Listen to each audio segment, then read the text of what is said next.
Hi, in this video we will discuss about OAuth 2.0 of type client credentials. So let us discuss about OAuth 2.0. So it will allow third-party application to access protected resources without sharing user credentials. Let me explain with an example. So in real time, whenever we are trying to sign up few websites like Acquira, Postman, some games, so there we will see sign up options. We can sign up manually or we can sign up with Gmail or Facebook, etc. So let me show you.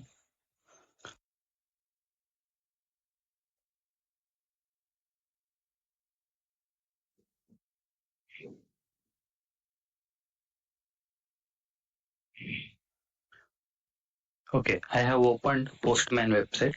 So let's sign in. So you can see the sign in options with we are having sign in with Google. So let's click on sign in with Google. Okay, it is routed to one page, one Gmail page. So let's copy paste this entire link.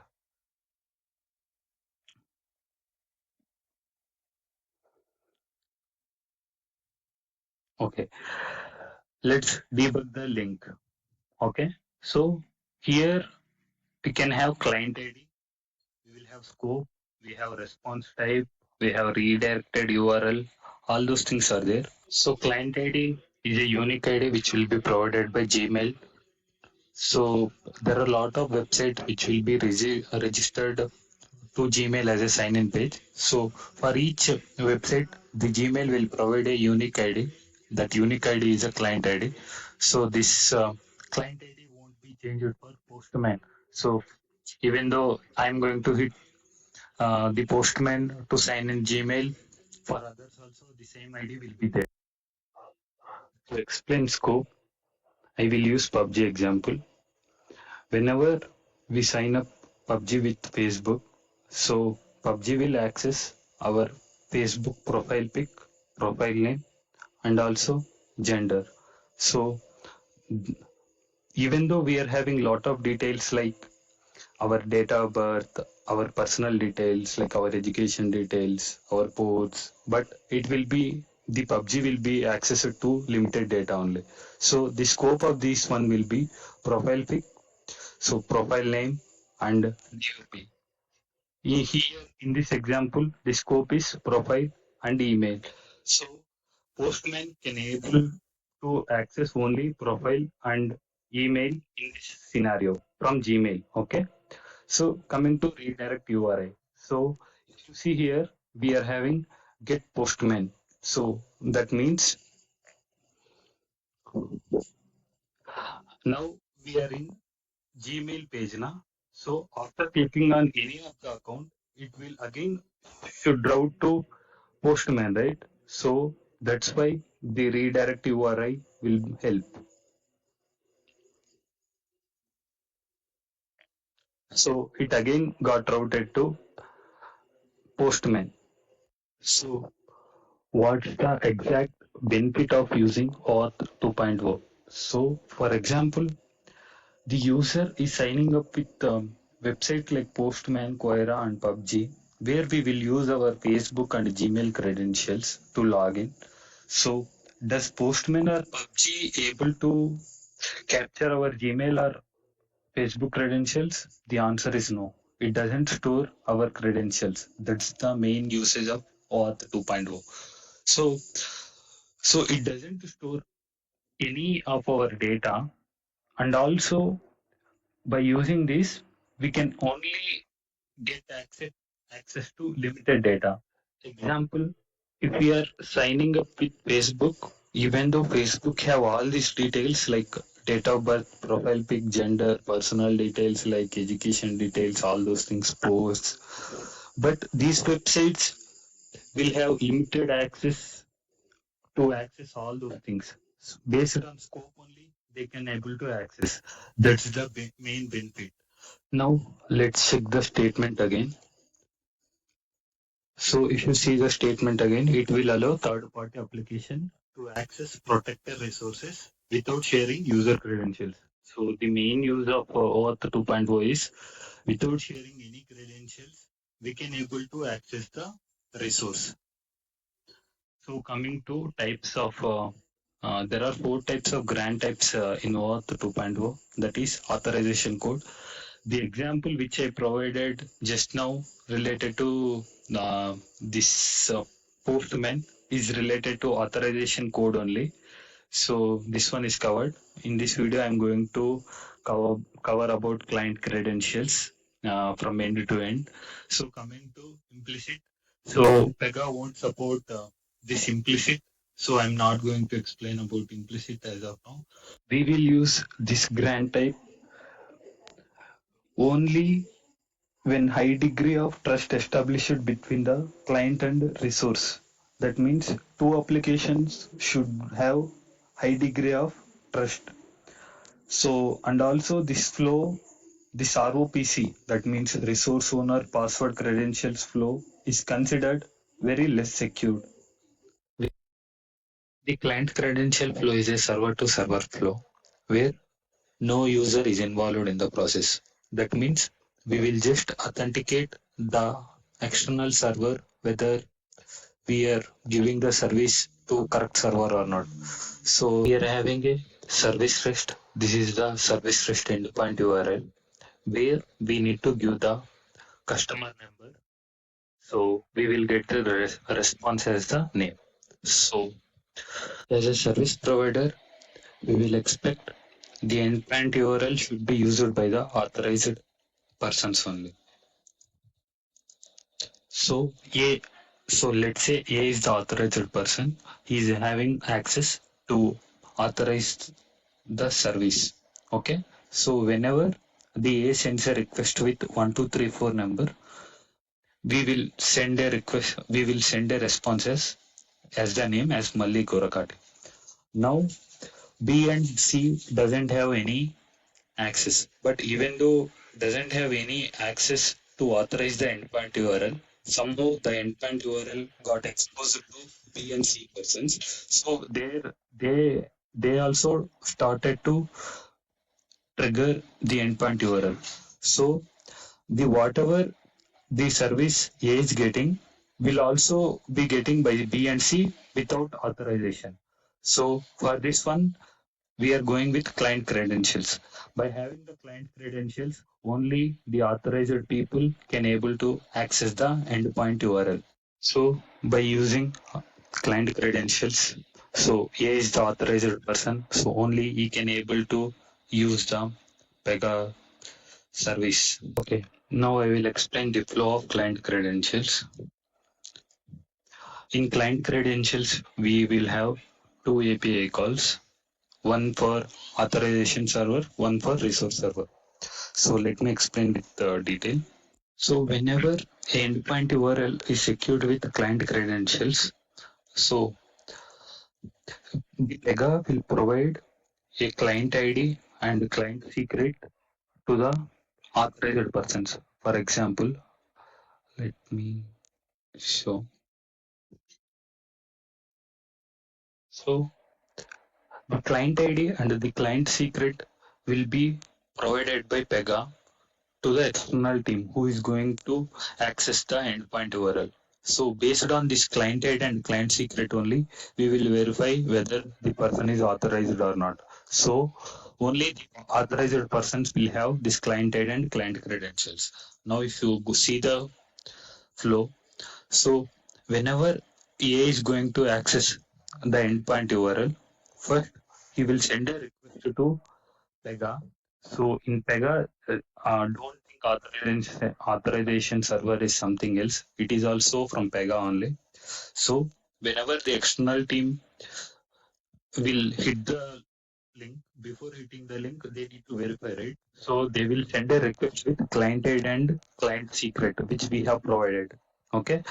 Now Pega authorization server will check whether the client ID and the client secret is correct or not. Okay. After verifying, what they will do now, after validating They going to give a access token to the client. The client will get the access token once client ID and client secret is been validated. So the actual API call will happen along with the access token. That means the client will trigger the endpoint URL along with the access token. So the resource server will validate the access token whether it's correct or not. If it's correct, then it will send a response. Otherwise, it won't authorize to the resource to share the details. So I will show in practical. Now let's go to Dev Studio and check an example. So I have created a service REST already. So let's run. So I will just give a number. So I have got output as Malli Gorakati. Now let's secure this endpoint URL with OAuth 2.0. So to secure this endpoint URL, we need to create a client registration.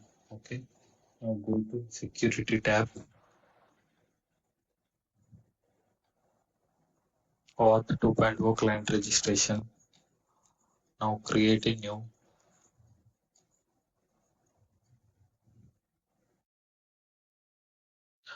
Now let's give name and description here.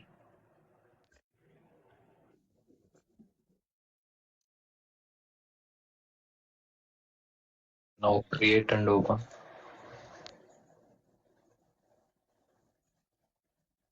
Okay. Now if you see, without doing anything, we got client ID as we discussed in the diagram. We will get the client ID and client secret. Okay. So Pega automatically created one client ID and client secret for that one for our case. And we can also get the access token with this endpoint URL. Okay, so this is the main endpoint URL. If you see here, the description itself says access token endpoint. So through this one, we will get access token. So here initially it will trigger to get the access token by using this endpoint URL only. So if we trigger this endpoint URL, we will get the access token, and along with the access token, we will hit the API. Okay. Now I will explain more detail. Now, if you see here, if you scroll down, we also got another URLs as well. We also have other two URLs. So this URL used to authorize the endpoint, and this URL something like. So after quite some time, the token will be expired. It will be used to refresh the token. It will give new token so that this URL used for that one. And so, for example, so yeah, here we get a token, right? So the token will have some expiry date. So the expiry date is being defined here. So after this time, so it should have another new token, right? So to revoke new token, this URL will be helpful. Okay. So these two are irrelevant in this video. I'm not going to explain these two URLs. So our case is client credentials, right? So I have checked this checkbox. So and we need to give operator ID. We can also give any operator ID, or we can go with the access group as well. Okay.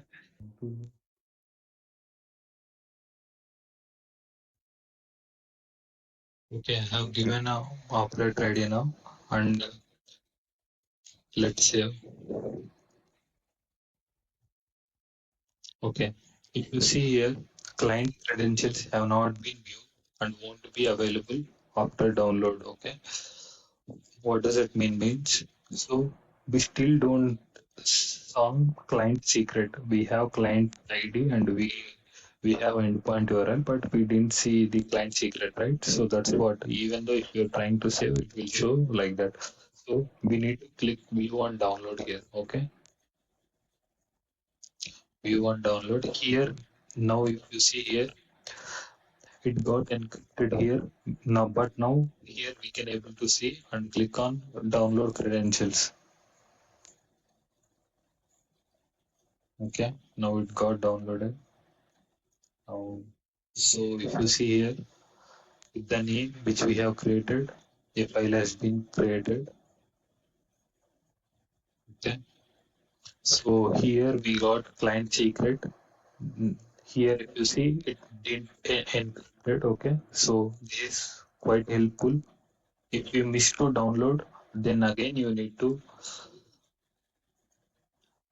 regenerate secret. Okay, you again need to click regenerate and again you need to download. Okay, so don't forget to download before saying. Let me save now because I have already been downloaded. Right? Now copy the endpoint URL. Go to Postman. Paste it. Okay. In the body, we need to pass the client ID, client secret, and grant type. Okay. Now,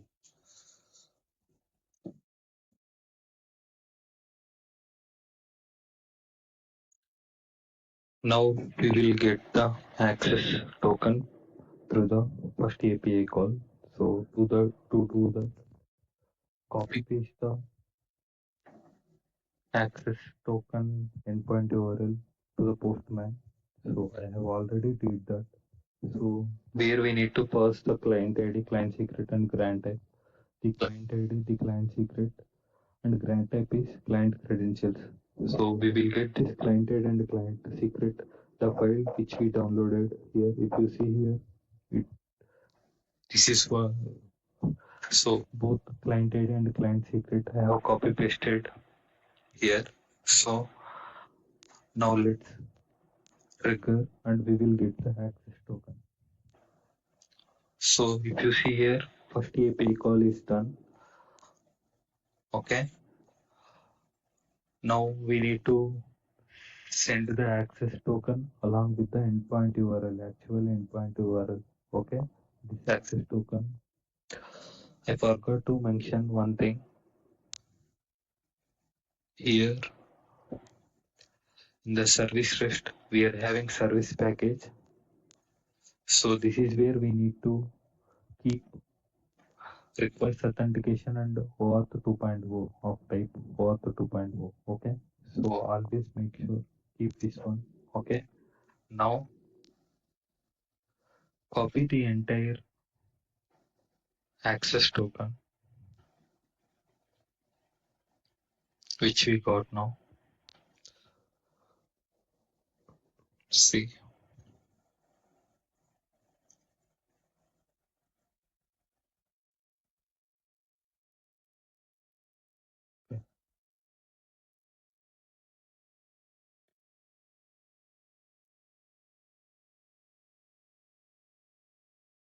Okay. Now I will give 1, 2, 3, 4 and try to trigger. Now if you see here invalid authorization header, invalid authentication data, that's because it got secured by OAuth 2.0, but without any authorization we are directly triggering, right? That's why the error has been there. Now try to give authorization, go to OAuth 2.0 and always give request header here and available token. So as we got the token earlier, there is the token here. So as we copy the token now, only this port should be copied. Okay, not entire one. Copy the token and paste it here. Now we have pasted the wrong one. Give me a second. I guess it didn't copied.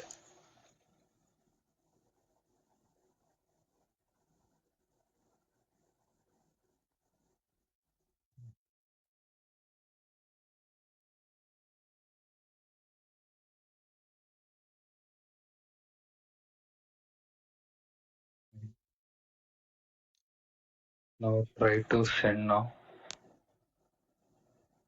Still invalid token or expired, it seems. Why is that?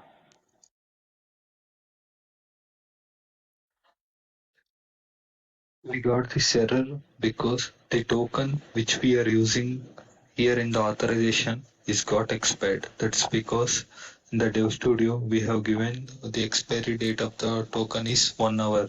300 3600 seconds means equal to 1 hour. So the entire this may take 1 hour, right? So we didn't even mention about this refresh token. So that's why the token got expired. Now let's do one thing. Let's regenerate the client secret again.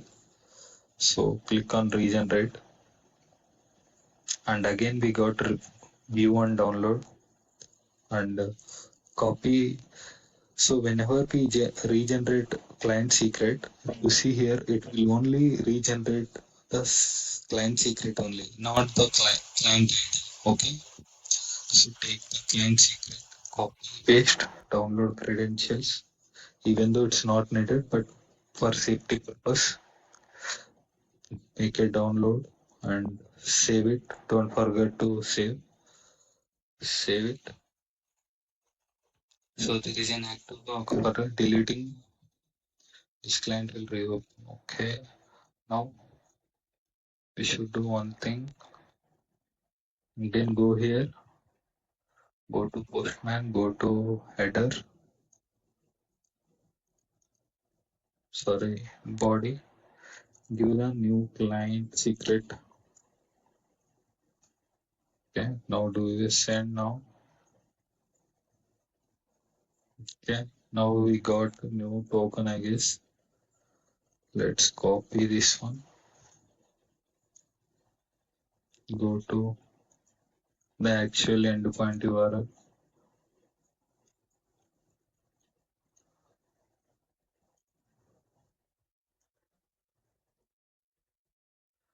Now do we send now?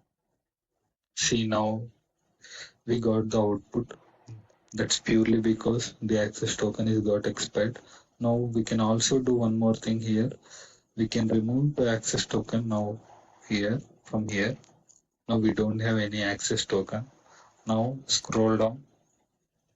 So instead of triggering from here and copy pasting the access token, we can also trigger through the one API call only.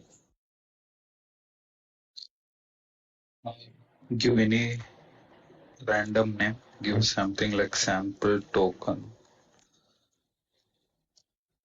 We can give any name here, grant type. Ours is client credentials, right? So give that one.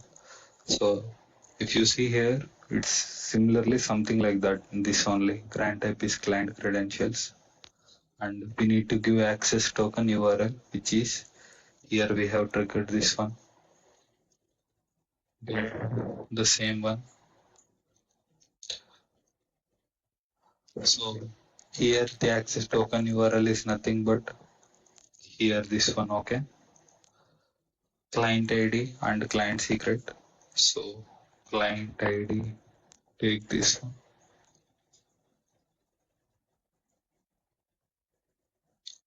Client secret, so it won't be available here, right? So we need to go for the download, latest downloaded one.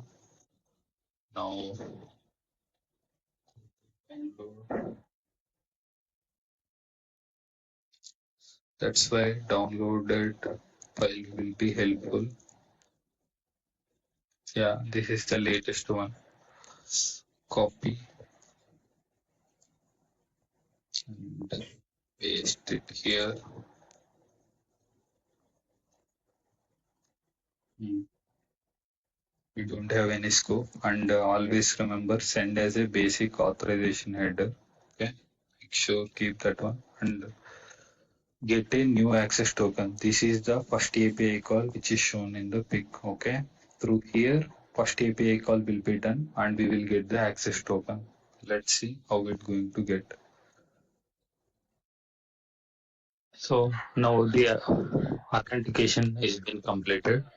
Now let's see. So we got the access token. That means so the first API call is done. Now we got the access token. Now we need to hit the actual API along with the access token. Now click on use token. Now after clicking on use token, you can able to see the access token which we generated now is here. Okay, so now if we send the request along with this access token, now it will authenticate the access token and we will get the response here. Let's try now.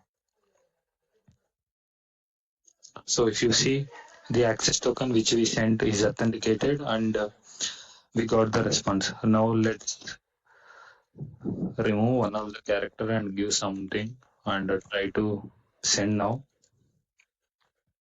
See here, it's showing invalid token and invalid token are expired. That means, so in the second API call, so the access token which we sent is incorrect. That's why we got an error. Okay. Now I will explain the overview of what I have explained today. So initially, we in service package we need to enable the requires authentication. So where we need to give OAuth 2.0 and we need to create a client registration. If you see here, there is nowhere this client registration is being referred in service REST, either in service REST or in service package. So as a service provider, we want to secure our endpoint URL. So we will create a client registration. So we will provide the client ID and client secret to the external team. So whenever they are going to hit the endpoint URL, they are going to give the client ID and client secret. Now the question is, so where we have referred this client registration in the service REST. So we know where are referred, right? But we just kept as in the service package, we just kept as OAuth 2.0. But we know nowhere mentioned about this get customer name, uh, this client registration in the service package.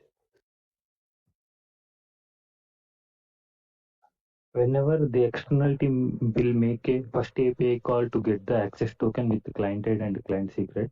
So as I shown here, so with this client ID and with this client secret, so it will come to Pega and Pega will check all the client registrations, each instance in client registrations with this ID and with this pass client secret, whether it's matching or not. So once it got matched, it will send an access token.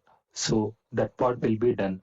So now in Postman, we are sending as this ID, even though if you send this ID as well, another client registration ID and password and client secret, it will authenticate and it will get an access token.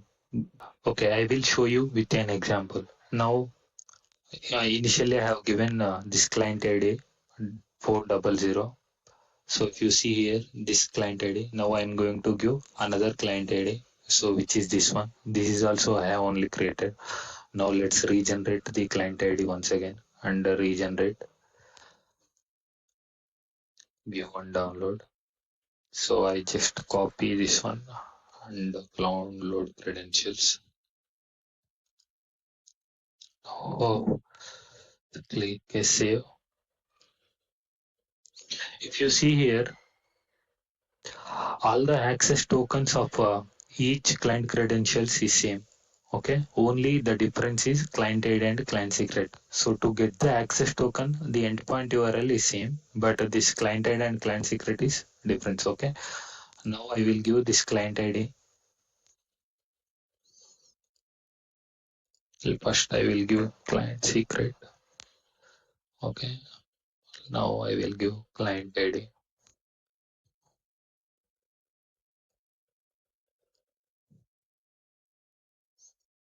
Okay, now click then.